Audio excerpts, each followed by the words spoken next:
Oh my god.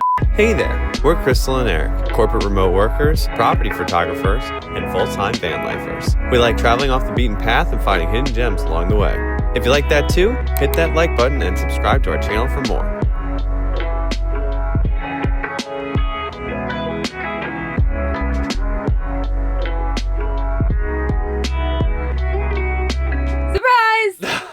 Oh my god. If you remember, in one of our last videos, we were the city people going to the Badlands, and we talked extensively about how we would like to check the accessibility of parks. I guess Crystal took that really to heart and just needed to get to be on crutches. It was the worst timing. I had just a little bit of an incident in the gym that irritated a long-standing injury, and here we are on crutches. Just in time for our trip to the Rocky Mountain National Park. So, lemons and lemonade and all that, we're going to tell you a little bit of a retrospective about what it's like to go to the Rocky Mountain National Park, not only if you're city people, but if you're on crutches as well.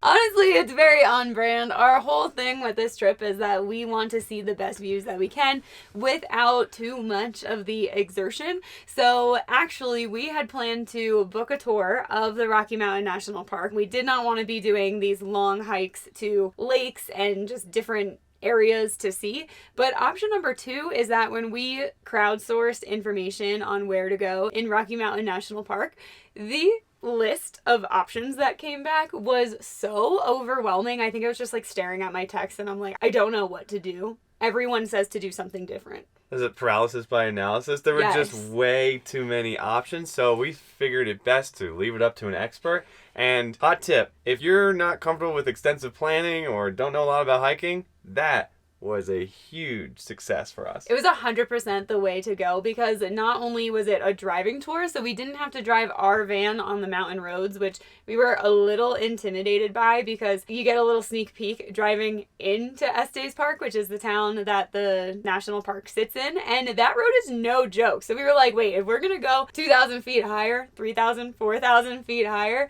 we do not want to be in the van. So we got a car, which is great. You get a guide, which is great. Ron was so good. We'll actually put the way to book with the company that he works for in the description because we had such an amazing time with him. He was a great person and also a great tour guide. Having a tour guide was so key because you actually learn what you're looking at. So we learned so much about the geology and the geography and just the landscape in general that brought, I feel like, so much more to the experience than we would have had if we were just like looking at mountains. So the tour offered to take us through Estes Park as well, and my understanding is that there are hikes and access points that are actually outside of the national park.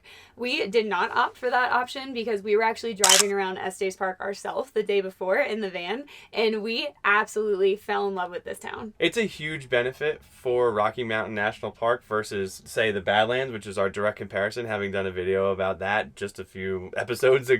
The Rocky Mountain National Park sits near Estes, which is a cute little town with amazing mountain views. Even if you don't go into the Rocky Mountain National Park, we actually saw a herd of elk in Estes, not in the Rocky Mountain National Park. So you get wildlife, you get mountains, you get it all. It is also near a lot of other really interesting places like Boulder, ultimately Denver. It is far easier to get to Rocky Mountain National Park than it is to the Badlands. That was a huge positive as well, is that you can fly in and then drive on up.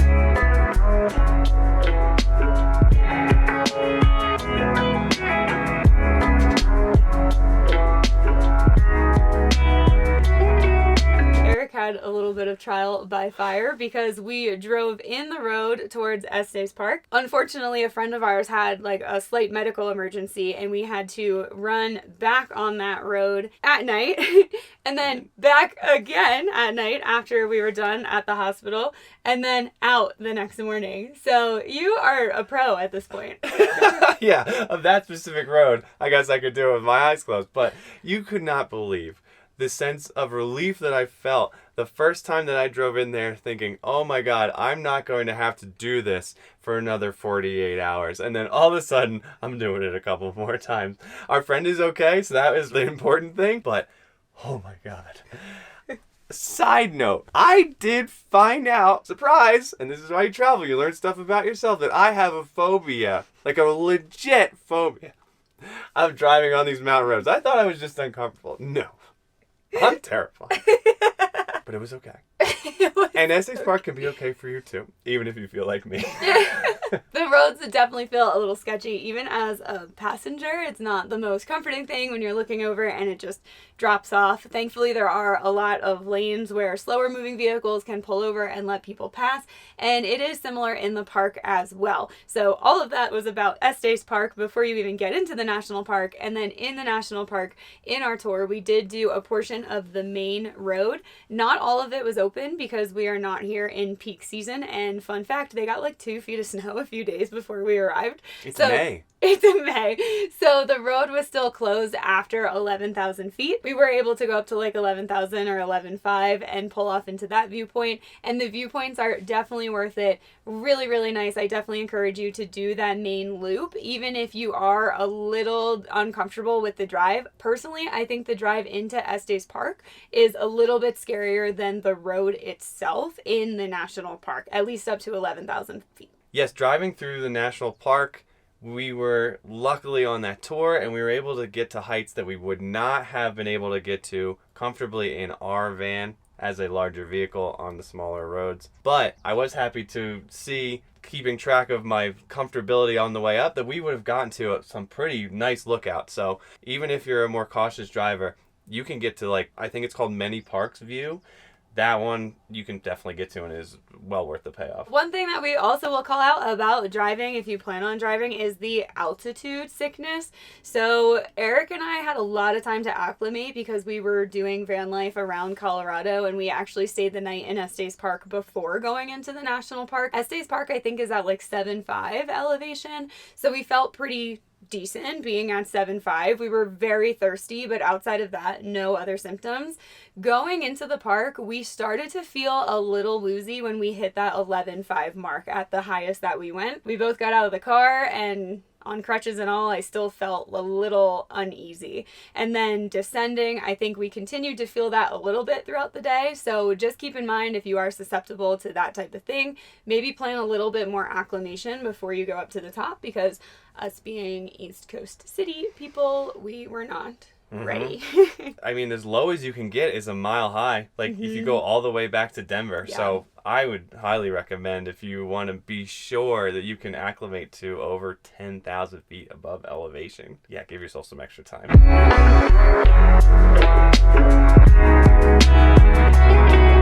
And one more thing to think about when you're traveling out here is that, unlike for the Badlands, where Crystal and I were the only people in the entire park on the shoulder season, Rocky Mountain National Park doesn't really have that shoulder season and the same experience because of the snow. As Crystal mentioned, even here in mid-May, when we arrived in Denver a week earlier, they got 2 feet of snow mid-May, and the roads are still not all the way open. So it's not like you can come here and experience the park to its fullest in the early seasons. It's going to be a snowy season. So if that's what you're into, great. But if it's not, you can't replicate it on the shoulder. We were lucky enough to get in time to where we don't have to deal with timed entry, and still the park was pretty full of people, and we got stuck in some pretty significant traffic coming out of there. I mean, like up to an hour. And I know they had some road work as well, but that gives you a sense for how busy this park can get on just the very first nice day of the year. It's a bit of a double-edged sword, because you think, okay, I'll go in more of that shoulder season where not 100% of the park is open, and you would hope to deal with less traffic and fewer people. And like Eric said, it's just not the case. You're probably going to have to deal with some weather events and still a very crowded park. It was probably like 5 or 6 times more crowded than the Badlands was at even the busiest time that we've seen the Badlands. So just everywhere you look, people are doing trails, people are touring, people are doing everything. Our interactions were really kind, especially being on crutches. People were, very nice and like letting us walk through crosswalks and doing the trails and making way when I did get out of the car. But there is just a lot of people, so be prepared for that.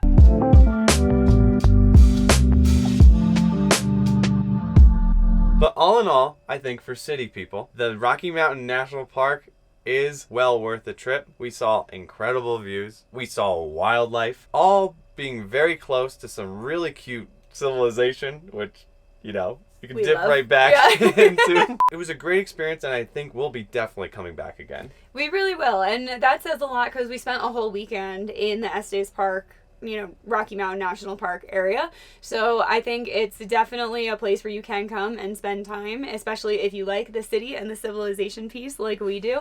We'll probably spend more time in town than in the park next time, but hopefully I won't be on crutches next time and we will be able to do some of the light hikes.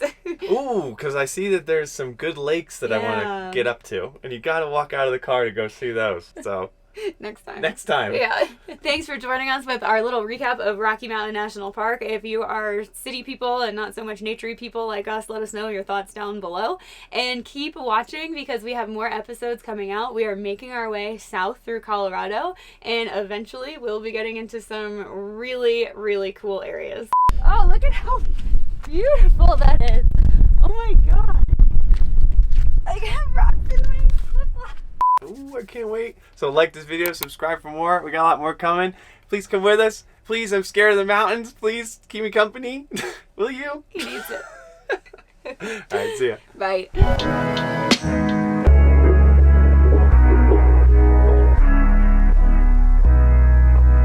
Also, look at this setup. This is the greatest tripod you've ever seen. It's dual use.